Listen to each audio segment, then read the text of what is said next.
पिछले क्लास में हम लोग डायमेंशन देखे थे 40 तक, आज देखिए 41 से। 41 में लिखा हुआ सरफेस टेंशन। तो सरफेस टेंशन का मतलब क्या होता है? पृष्ठ तनाव। सरफेस टेंशन मतलब पृष्ठ तनाव। तो हम लोग जो जीके वाले बुक में पढ़ते हैं कि बारिश का बूंद गोल क्यों दिखाई देता है, तो हम उसका पढ़ते हैं आंसर की पृष्ठ तनाव के कारण, सरफेस टेंशन के कारण। तो सरफेस टेंशन लिक्विड का कौन सा ऐसा गुण है जिस कारण से बारिश का बूंद गोल हो जाता है? तो पानी का नहीं, लिक्विड का। पानी का क्या, हर एक लिक्विड का एक नेचर है, हर एक लिक्विड का एक प्रॉपर्टी है, एक गुण है कि वो अपने एरिया को मिनिमाइज करना चाहता है, अपने एरिया को सिकोड़ना चाहता है।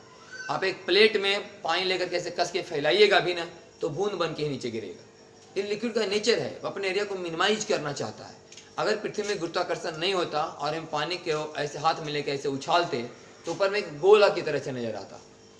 तो ये जो गोला की तरह नजर आता किस गुण से? सरफेस टेंशन के गुण से। और बोले तो कि पृथ्वी में गुरुत्वाकर्षण है नहीं तो गिरता नहीं, तो गोला की तरह से स्पेस में दिखाई देता। तो लिक्विड का एक गुण है जो अपने एरिया को मिनिमाइज करना चाहता है, उसे बोलते हैं सरफेस टेंशन। इसीलिए हम लोग बोलते हैं कभी कभी कि गर्म चाय पीने में ज़्यादा टेस्ट क्यों देता है, उसका भी आंसर सरफेस टेंशन के कारण। क्योंकि सरफेस टेंशन का जो गुण है ना लिक्विड का, वो गर्म करने से समाप्त हो जाता है। समाप्त क्या माने? धीरे धीरे कम हो जाता है।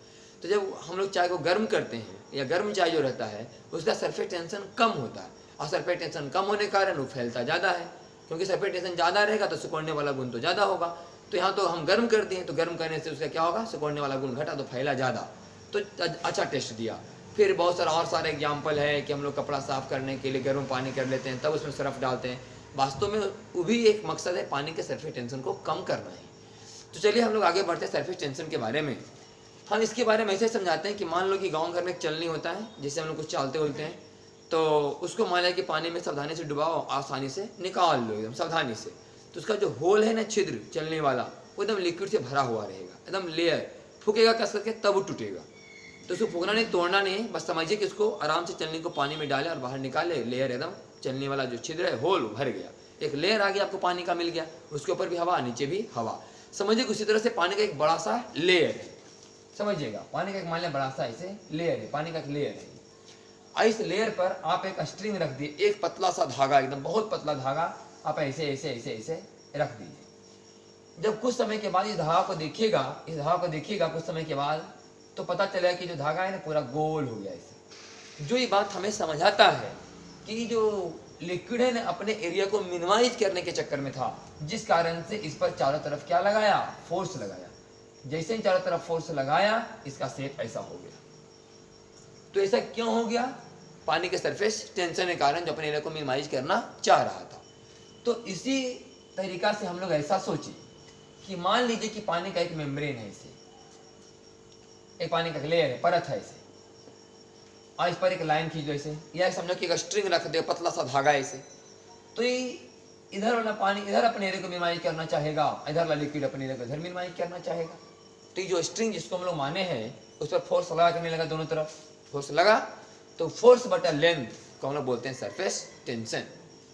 उसी फोर्स और लेंथ को बोलते हैं सरफेस टेंशन। तो इधर जो फोर्स लग रहा है ना, ये इसका लंबाई लेंथ, यही फोर्स बाय लेंथ को हम लोग बोलते हैं सरफेस टेंशन। तो फोर्स का डायमेंशन पीछे पड़ा हुआ है MT/2, और लेंथ का L से L कटा, बोला MT/2। फोर्स का न्यूटन, लेंथ का मीटर। आगे बढ़ते हैं, हो गया सरफेस टेंशन वाला बात।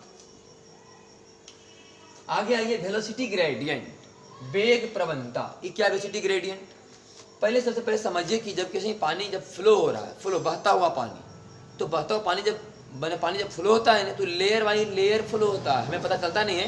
परत दर परत ढेर सारे परत होते हैं पानी के, और सबसे ऊपरी परत का चाल सबसे ज्यादा होता है और निचली परत का चाल सबसे कम। वही बात हम यहाँ दिखाएं कि नीचे परत का चाल 0 है, जैसे जैसे ऊपर बढ़ रहे हैं चाल क्या हो रहा है? बढ़ रहा है। ज्यादा बड़ा तीर मतलब ज्यादा वेलोसिटी, इधर वेलोसिटी दिखाया गया है, ज्यादा बड़ा तीर मतलब ज्यादा वेलोसिटी, मैंने धीरे धीरे ऊपर जा रहा है, वेलोसिटी का मान बढ़ रहा है। तो मान लीजिए कि जमीन से बाई ऊंचाई पर एक लेयर का चाल u है, और बाई से हल्का ऊपर जाइए, बाई प्लस डी बाई, तो लेयर का चाल हो गया u से बढ़ के u प्लस डी यू। तो अब क्या देखिए कि डी बाई ऊपर जाने से, हल्का डी बाई ऊपर बढ़े तो कितना चाल वृद्धि हुआ? बोले डी यू। तो एक ऊपर जाने से कितना बढ़ेगा? तो बोले डी यू बटा डी बाई। इसी डी बाई को हम लोग बोलते हैं वेलोसिटी ग्रेडियंट। तो डी वाई डी यू बटा डी वाई हो गया वेलोसिटी ग्रेडियंट। तो डी यू हो गया एक तरह से वेलोसिटी, इसका डायमेंशन एल टी इनवर्स, और डी वाई हो गया लेंथ, इसका डायमेंशन एल। तो एल से एल कैंसिल, यहाँ होगा टी इनवर्स, तो डायमेंशन होगा सेकेंड इनवर्स। तो ये हो गया वेलोसिटी ग्रेडियंट का डायमेंशन, टी इनवर्स और यूनिट सेकेंड इनवर्स। इसी कहानी को थोड़ा अगर आगे बढ़ाएं तो जब ये पानी लेयर बाई लेयर चलता है तो हर एक लेयर एक दूसरे लेयर पर फोर्स लगाता है, और फोर्स बाई एरिया को हम लोग बोलते हैं शियर स्ट्रेस। जब ये लिक्विड लेयर बाई लेयर चलता है तो हर एक लेयर के बीच में एक फोर्स लगता है, और फोर्स बाई एरिया को हम लोग बोलते हैं शियर स्ट्रेस। तो शियर स्ट्रेस जो होता है ना, डायरेक्टली प्रोपोर्शनल होता है वेलोसिटी ग्रेडियंट का। माने इस लिक्विड में वेलोसिटी ग्रेडियंट का मान जितना ज्यादा होगा, इसके लेयर के बीच शियर स्ट्रेस का मान उतना ही ज्यादा होगा। तो शियर स्ट्रेस का सिंबल अगर हम टाउ मान लें तो tau directly proportional to velocity gradient. इसके बदले कांस्टेंटली इसको पढ़ते हैं इट्टा, और इसी इट्टा का नाम है कोफिशिएंट ऑफ विस्कोसिटी, श्यानता गुणांक। तो श्यानता गुणांक का फॉर्मूला क्या होगा, बोले टाउ बटा डी यू बटा डी वाई। बोले टाउ बटा डी यू बटा डी वाई। बोले टाउ क्या है, बोले स्ट्रेस। स्ट्रेस का डायमेंशन पीछे लिखाया हुआ है, और डी वाई का भी टी इनवर्स। अब इसको सॉल्व किया तो M L inverse T inverse. ऐसा ही मात्रा क्या होगा, K G metre inverse second inverse. CGS में बोले ग्राम, एल के जगह सेंटीमीटर, इनवर्स तो इनवर्स, और सेकेंड का पावर -1।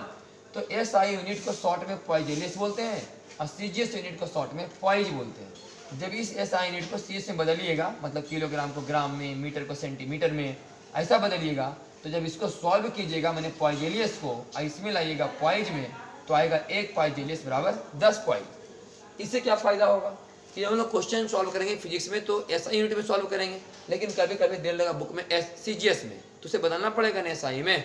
तो 10 पॉइज के बराबर लिखेंगे 1 पॉइजेलियस, 20 पॉइज का लिखेंगे 2 पॉइजेलियस, अगर 30 पॉइज रहा तो 3 पॉइजेलियस, अगर रहा कि 5 पॉइज तो 0.5 पॉइजेलियस। इस तरह से पॉइज को बदलेंगे पॉइजेलियस में, और तब वैल्यू रखेंगे जब इसका चैप्टर आएगा विस्कोसिटी चैप्टर। तो